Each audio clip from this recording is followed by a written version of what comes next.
wawancara kali ini sangat spesial karena bertepatan dengan HUT Hari Jadi Dinas Perkebunan Provinsi Jawa Timur yang ke-44, Insya Allah.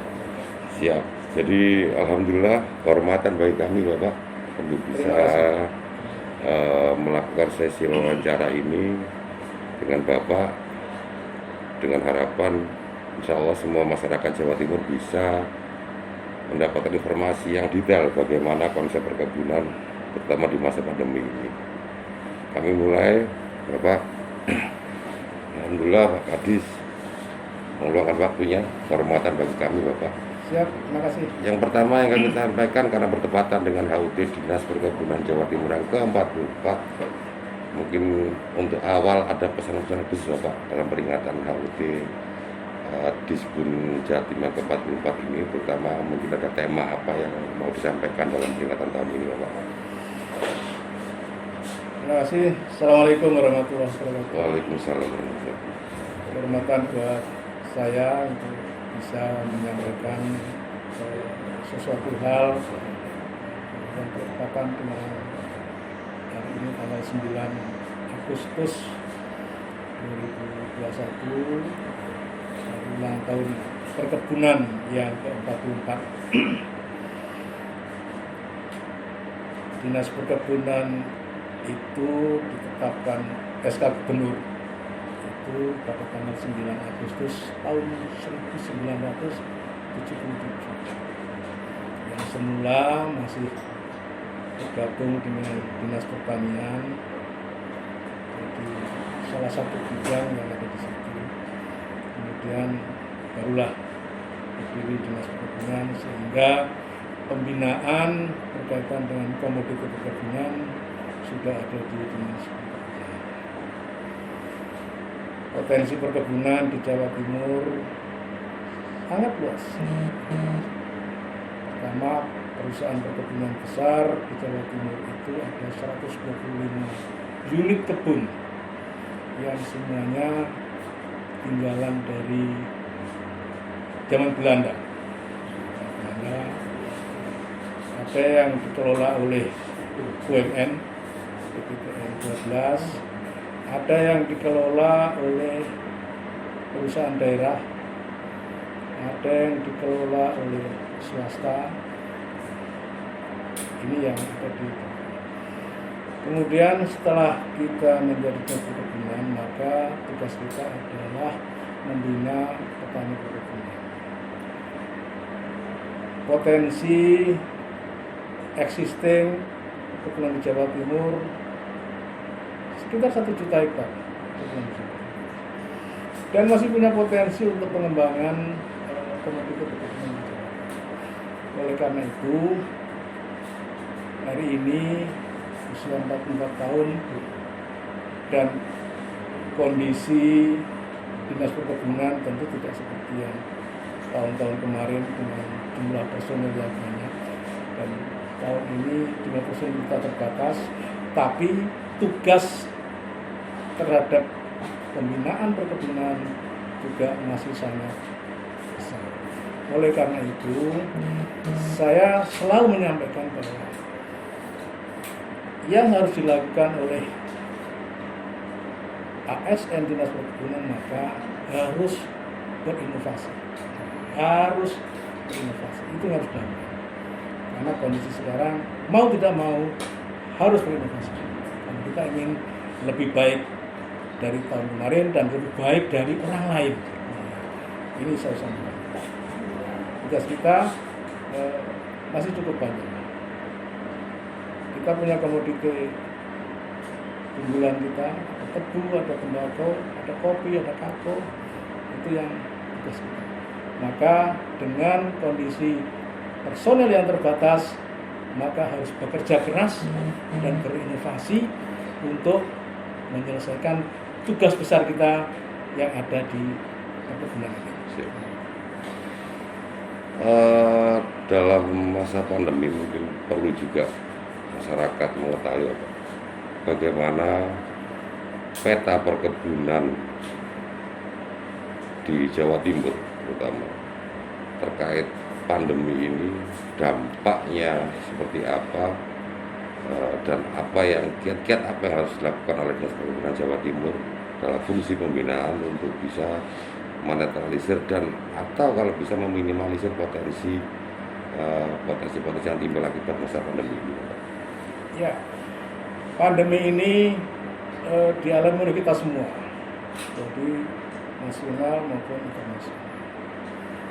Komoditi perkebunan masih punya potensi untuk pasar yang baik. Ekspor kopi masih cukup baik. Jadi kalau saya bilang bagaimana peta kondisi perkebunan, maka tahun kemarin 2020 sejak pandemi produksi gula kita masih surplus. Kemarin produksi gula kita 985.000 ton, kebutuhan Jawa Timur adalah 450.000 ton, tentu surplus. Kemudian tembakau tahun kemarin produksi kita masih di atas 100.000 ton dan kondisinya harga masih juga cukup baik, masih seimbang dengan mutu yang dihasilkan oleh petani. Kalau di sana sini ada keinginan harga tinggi, pasti petani inginnya harga tinggi kan. Kemudian kopi pada kondisi pandemi ini ternyata ekspornya masih cukup baik, sehingga harga kopi juga masih relatif stabil, terutama di Arabica. Justru pada tahun ini di awal panen kopi Arabica, harga kopi Arabica sangat tinggi pada kondisi pandemi. Kemudian agak menurun, itu adalah situasi pasar dengan supply yang cukup tinggi tentu, dan Robusta yang memang di Indonesia ini kan potensi produksi Robusta kan tinggi, persaingannya ada di luar juga, sehingga harga Robusta memang mau tidak mau harganya masih belum sesuai yang kita inginkan. Memang agak turun sedikit, awalnya naik dan turun sedikit, tapi di angka di atas 21. Oleh karena itu, komoditi perkebunan sebenarnya masih punya harapan walaupun pada kondisi pandemi. Tidak ada yang pada kondisi pandemi ini ngopinya berhenti. Nah, sehingga tidak ada yang berhenti ngopi. Justru saya senang ada viral minum kopi tanpa gula bisa mencegah berat. Nah, ini bagus bagi saya. Nah, sehingga peminat minum kopi menjadi lebih tinggi. Nah, inilah sehingga kebutuhan kopi, kemudian kakao, kebutuhan coklat juga tidak menurun. Oleh karena itu, pasar untuk komoditi perkebunan relatif stabil. Ini yang terjadi. Kalau komoditi perkebunan itu pengaruhnya adalah iklim. Nah, kalau iklimnya tidak bagus, contoh misalnya pada saat tanam tembakau tahun ini misalnya kemarin hujannya masih ada, di bulan Mei, Juni masih ada hujan. Ini yang agak menyusahkan petani tembakau. Ini yang bukan pandeminya, tapi iklim, karena ada tidak sesuai yang diinginkan oleh petani. Ini yang terjadi di komoditi perkebunan. Kalau pasar ekspor secara nasional masih cukup tinggi, ekspor untuk komoditi perkebunan, dan Jawa Timur potensi komoditi perkebunan masih tinggi. Artinya bahwa pandemi ini tidak terlalu berat. Kalau pasar oke, mungkin ekspor agak terlambat dan sebagainya, itulah enggak permain pasar kan. Tapi prinsip bahwa kebutuhan untuk kopi, coklat pada saat pandemi ini justru sebenarnya banyak peminatnya. Saya senang kalau misalnya minum coklat lah biar virusnya tidak masuk. Nah, ini bisa jadi menarik itu. Nah, ya itu komoditi perkebunan relatif stabil sebenarnya. Terkait apa yang disampaikan Bapak tadi menarik, karena hal ini juga disampaikan juga pada saat kami wawancara dengan Kadis Pertanian juga, ternyata pandemi juga tidak terlalu berimplikasi jauh untuk kehidupan petani. ada sebuah anekdot lucu Pak. Kalau bicara petani itu kan selalu di atas 50 tahun. Bagaimana konsep Bapak untuk menyampaikan terutama kepada generasi muda terkait pentingnya syiar bahwa petani milenial juga potensi sebenarnya, terutama di Jawa Timur. Mohon tanggapannya Bapak. Ya, baik, saya senang. Jadi saya sudah mulai tahun 2 tahun yang lalu, saya mulai menggerakkan pembinaan dan pelatihan. Itu bukan bapaknya tapi anaknya. Saya ingin anaknya ini mencintai terhadap produk-produknya. Salah satu contoh, saya melakukan pelatihan terhadap bagaimana mengolah kopi, bagaimana masakkan kopi sampai pada dihilir. Itu ketika si anak-anak ini dia akan senang bermain di hilir artinya diolah, di pasar, barulah dia akan usaha maka dia akan senang seperti apa ini hulunya ya. Untuk mendapatkan produk hilir yang baik, maka hulunya harus baik, maka dia akan mencintai di hulunya. Saya mulai dari itu, bukan langsung kita diajak ke sawah ndak, ke kebun ndak. Kalau itu tidak menarik, tapi diajaklah dia berusaha bisnis atau entrepreneur di hilir. Nah, di hilir. Begitu dia senang di hilir, kan warung kopi menengah kan tinggi. Kalau sudah dia senang di situ, maka dia akan mencari supaya bagaimana mencari kopi yang bagus sehingga menarik. Dia akan lihat di kebunnya, maka dia akan mencari kopi yang baik. Ini dia akan senang baru. Kalau dia diajak ke kebun dulu, dia pasti tidak mau. Itu yang pertama. Itu yang pertama. Strategi saya dari hilir. Jadi milenial itu kita ajak kita latih di bisnis di hilir, baik kopi maupun kako. Jadi bagaimana mengolah kopi, bagaimana menyeduh kopi, bagaimana memasarkan kopi, seperti apa kopi ini, cita rasanya dan sebagainya. Maka itulah, ketika dia cinta di situ, maka dia pasti akan melihat seperti apa dihasilkan biji kopi ini. Ini baru dia akan. Coba kalau kita lihat, ketika pas panen kopi di Bondowoso misalnya, yang pergi ke sana mencari kopi, itu bukan orang tua, tapi justru orang anak muda. Dia ingin cari kopi yang bagus. Berarti artinya apa? Dia akan mencari hulunya seperti apa sebenarnya. Ini sumber bahan bakunya seperti apa? Ini yang. Kemudian yang kedua, bagaimana kita bisa menyenangkan milenial untuk berkebun? Maka mekanisasi. Maka bagaimana memupuk dengan mekanisasi? Memupuk tanaman tebu sudah bukan pakai tapi pakai traktor. Dia akan melakukan itu. Ini nih yang kita lakukan. Jadi ada mekanisasi, ada juga yang kaitan dengan bisnis di hilir. Baru dia akan menyenangi di hulunya. Ini strategi kita. Terima kasih Pak. Pesan khusus dari Ibu Gubernur Jawa Timur terkait masalah dunia perkebunan di Jawa Timur saat ini, Pak? Ya, Gub ingin meningkatkan ekonomi rakyat dan yang bisa menyentuh di pedesaan, perkebunan adalah komoditi kopi dan kakao. Bu Gubernur ketika kami dan Bu Slit menyampaikan paparan ke beliau, maka Ibu sudah sepakat ingin melakukan pengembangan besar-besaran kopi dan kakao. Jadi Jatim Agro yang jadi jargonnya Ibu, tanam, petik, olah, kemas, jual itu akan diterapkan di kopi dan kakao, terutama di wilayah selatan. Selatan kan sudah dibangun jalan lintas selatan, maka pemanfaatan itu adalah bagaimana kita bisa mengembangkan komoditi perkebunan di situ. Ini ini yang Ibu ingin lakukan, sehingga ke depan ingin besar-besaran mengembangkan itu, terutama di wilayah selatan, dan tentu yang secara agroklimat sesuai dengan komoditi kopi dan kakao.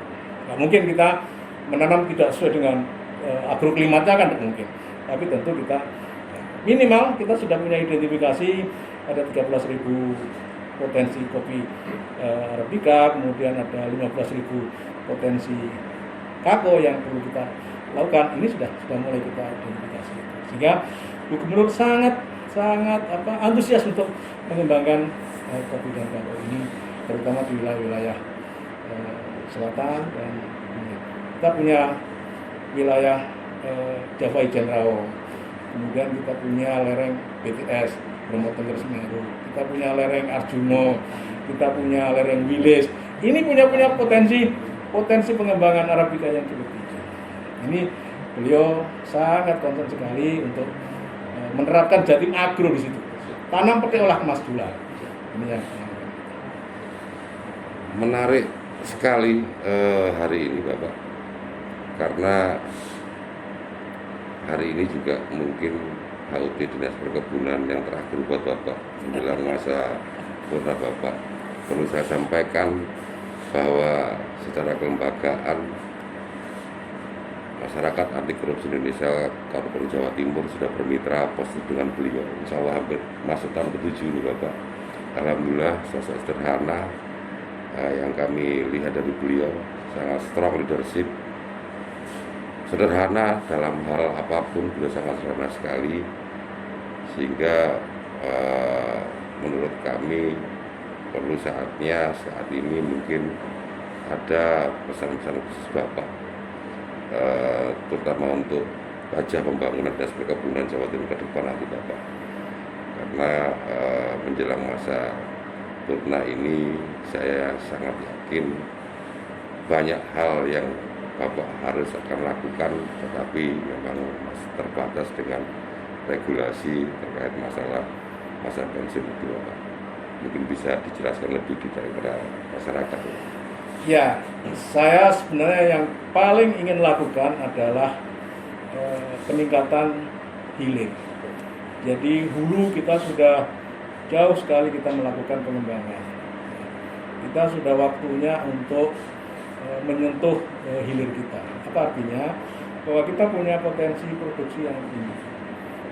Kakao misalnya, kita setiap tahun tidak lebih dari 30.000 ton biji kakao yang diproduksi oleh Jawa Timur. Yang diolah belum banyak. Obsesi saya adalah Jawa Timur harus bisa mengolah sendiri. Karena apa? Kebutuhan konsumsi coklat masih sangat rendah di Indonesia itu. Kita mungkin masih di 0, di lain negara lain sudah ada sampai tataran di atas 5. Kita masih 0, per kapita. Nah, Jawa Timur ini kan punya penduduk yang 40 juta penduduk. Potensi pasar untuk coklat sangat tinggi. Maka keinginan saya sebenarnya ketika saya masuk memimpin Disbun ini, keinginan saya adalah hilirisasi, sehingga hulu sampai hilir itu ditangani oleh kelompok tani. Ini yang kami lakukan. Kami sudah lakukan, cuman belum maksimal. Ini yang kemudian saya tulis juga di buku. Saya memang terakhir nanti saya akan menyampaikan hulu hilir perkebunan. Jadi petani itu akan bisa mendapatkan hasil kalau dia juga menyentuh di hilir. Karena nilai tambah yang paling besar itu adalah di hilir, bukan di hulunya. Kalau hanya jual biji kakao seberapa sih itu? Tapi kalau diolah jauh lebih besar. Ini yang harus dilakukan. Sehingga saya pesankan bahwa hilir harus dilakukan. Saya masuk, tugas saya adalah hilirisasi.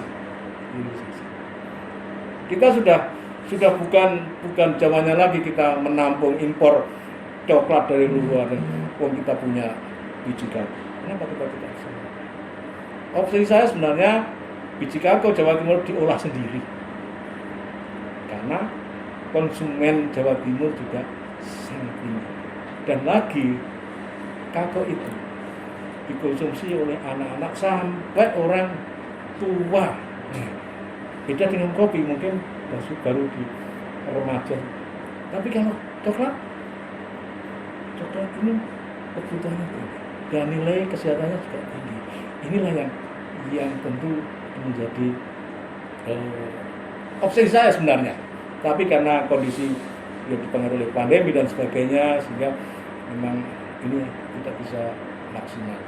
Oleh karena itu, ke depan siapapun yang mengendalikan dinas ini, tentu kalau ingin meningkatkan nilai tambah petani, salah satunya adalah hilirisasi. Maka hulu siap, luar biasa.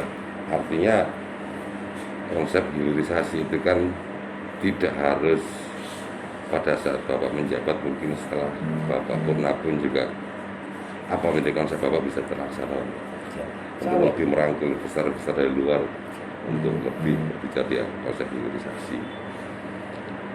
Mungkin demikian Bapak, matur nuwun waktunya. Kami sampaikan penghargaan setinggi-tingginya kepada Bapak yang sudah berkenan, dan istimewa, sekali lagi istimewa karena Hari Perkebunan saat ini, Hari HUT Dinas Perkebunan Jawa Timur saat ini merupakan HUT, insya Allah HUT terakhir untuk Bapak Karyadi, dan insya Allah juga apa yang menjadi harapan masyarakat terkait dengan apa yang menjadi impian juga terkait proses hilir, bagaimana memberdayakan petani-petani di lingkungan Dinas Perkebunan Jawa Timur untuk tidak hanya berbicara di hulu, tapi bicara juga di hilir. Dan itu pesan kuat beliau. Dan saya yakin walaupun beliau berada di luar ring nantinya, Bapak pasti akan tetap menyuarakan konsep hilirisasi itu kepada semua masyarakat, terutama petani di lingkungan wilayah perkebunan. Mungkin itu wawancara hari ini kita akhiri. Sehat-sehat selalu Bapak, sukses dan sehat selalu. Salam kami juga kepada keluarga besar Bapak Ijul Karyadi. Saya tutup. Sukses untuk kita semua. Wabillahi taufiq wal hidayah. Assalamualaikum warahmatullahi wabarakatuh. Terima kasih.